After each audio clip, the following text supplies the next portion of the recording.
I'm not with you, but that doesn't mean we can't take notes. Let's do it. Let's take notes on the penguins. Yes, this is our mammal unit. Turtles were reptiles. These things aren't mammals, they're birds. But still, let's take a minute and let's talk about it. Up on Classroom, make sure you have that note sheet and find the answers as I kind of go on here talking. All right, penguins. Penguins, how many different types of penguins there are? Yeah, there's 17 different types of penguins. See, we have this image maybe in our head. I have the image in my head that penguins, they all live on the ice. But that's not true. There's some penguins that they live on these sandy beaches. There's other ones that kind of live off the coast of Africa in the desert. There's some of them that live on these grassy islands. So they don't all live on the ice. I will tell you today about the one famous one that has the babies on their ice. Let's not get ahead of ourselves. Penguins, the next thing on our notes is where they live. Well, they live in the southern hemisphere. I got it right here. Penguins. Here's our map. Every one of these red dots are where penguins go to have their babies. Right here's the equator. Oh my goodness. Right below the equator, there's a red dot. It's the Galapagos Islands. I'll talk about that today. All off on the coast of South America, there's penguins that have their babies there. These are islands out here in the Atlantic Ocean. There's penguins that have their babies off the tip of Africa, off of Australia. All of these are islands, and here's the Antarctic sheet of ice. Penguins have their babies there. Let's talk more about the penguins. The next thing that we have is how deep can they dive? Well, we're talking about things that live in the ocean. So these penguins, they go out there and they're living in the ocean.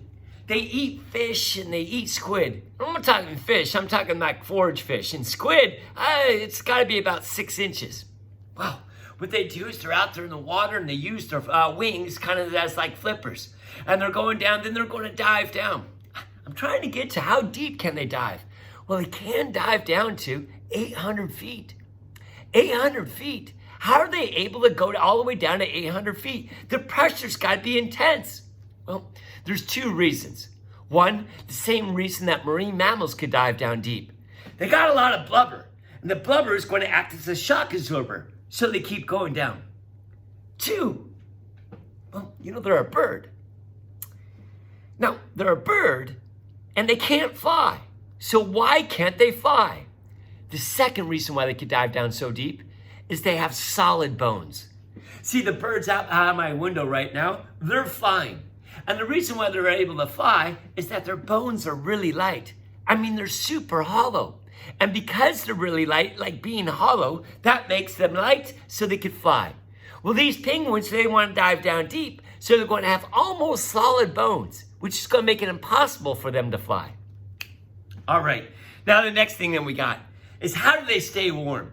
I mean, it's a bird, it's out there. How do they stay warm? Well, yeah, they got feathers, but there's something special about their feathers. See, they have feathers, and every one of their feathers is attached to a muscle. They're out there swimming, and then they jump out on an ice, it's a floating sheet of ice, or they go up on a rocky island, and it's cold, and they want to stay warm. So what they do is they have their feathers kind of go out a 1/2 inch on their body.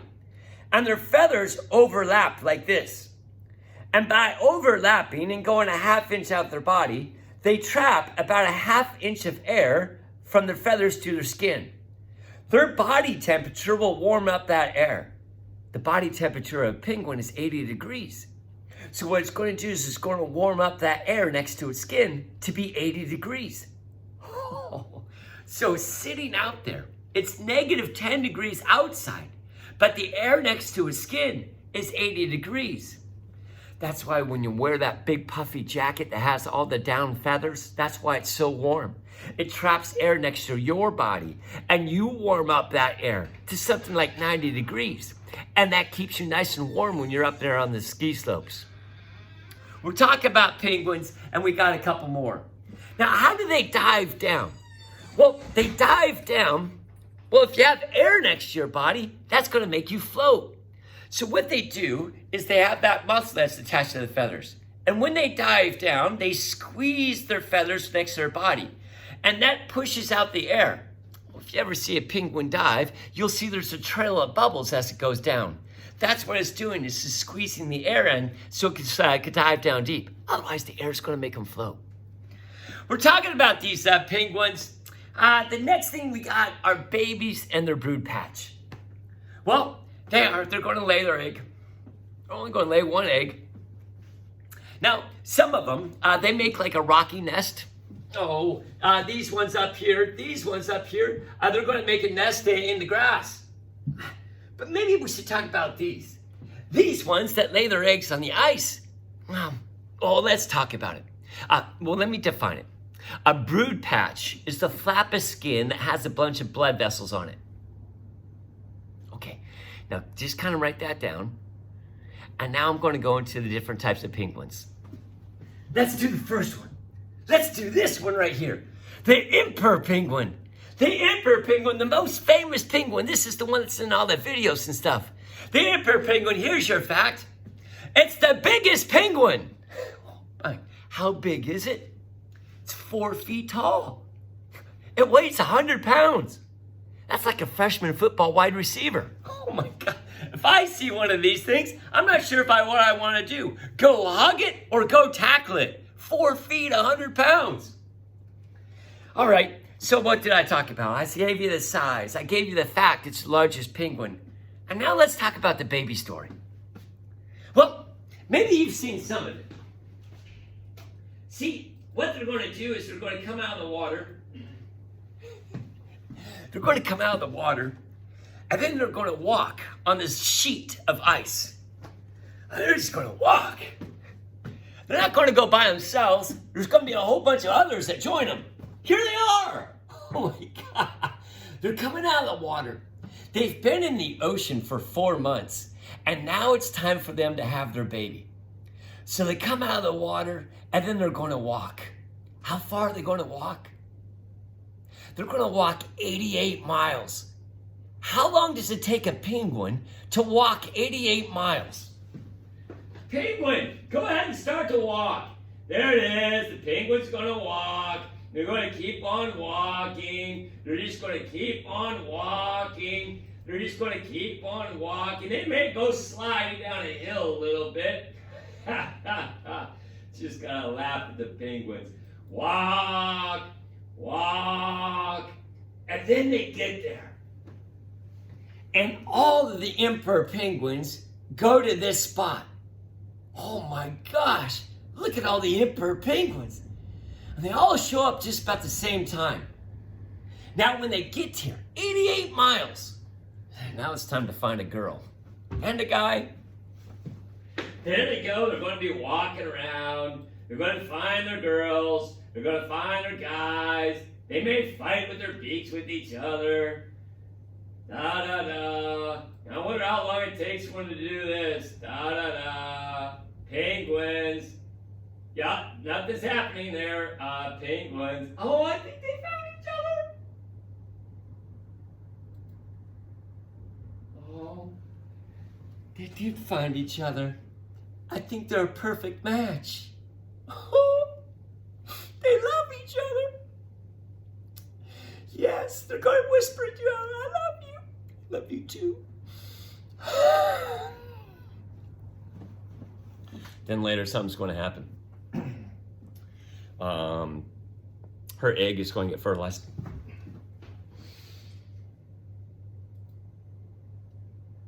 It's coming. It's coming. It's coming. Coming. Coming. Coming. Coming. Nothing happened there. We're all good. We're all good. Oh, there's the egg. Now, it's just starting to become the beginning of winter. It's cold. We're talking on Antarctic. It's like -10 degrees out. Now, she has the egg. It's on her foot. She is hungry. She wants to go back to the ocean and get some food. So she has to pass off the egg to him. It's super cold and they're sitting on a sheet of ice. If the egg lands on the sheet of ice and it's super cold, the egg is going to freeze and the baby inside of it. So what they got to do is they got to quickly hand off this egg and get it on his feet. Quickly, get it up. Get it up there. Lift it up. Get it up. Yes. If you just, I think they did it. I think they did it. Just get it on your feet. Just get it on your feet. No, don't let it roll. If you let it roll, it's just going to freeze. Pick it up. Oh, they don't have hands. Dang it. Is it happening? Is it freezing right now?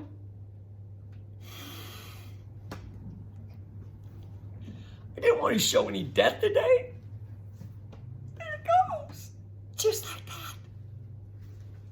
Please show a happy one. Please show a happy one. Please show a happy one. Please show a happy one. There. I think this guy's got it. He's lifting it up. He's lifting it up. Get it up on your feet. Get it up on your feet. Get it up on your feet. Get it up on your feet, please. Now, I was talking about the brood patch. That flap of skin that has all these blood vessels. So what it's going to do is it's going to lift it up. Lift it up. Lift it up.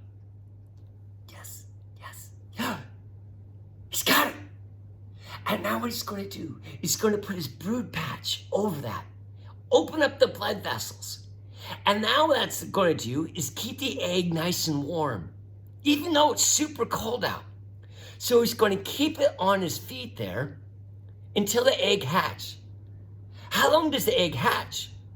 Well, it's going to take about 2.5 months for it to hatch. And this is at the beginning of the winter. So what's going to happen is that all during the heart of the winter, he's got to keep that egg on his feet with the brood patch over it. Show me winter. Show me winter. Winter! It's going to be cold. He's going to keep the egg on his feet with this brood patch over it, even though it's really, really cold. It's super cold, but he's going to keep it there. Don't drop the egg or the egg's going to freeze. He's just about there. Now, the moms, they're heading out to get their bellies filled up with food. And now, what they got to do is they got to walk back. Now, since it's the winter time, at first, they walked 88 miles in. Now, the ice is even bigger. So how far do they have to walk now? They have to walk 170 miles to get back to to dad and the baby. Now, I can only show a 15-minute video, so I'm going to stop this. I'm going to go video number 2.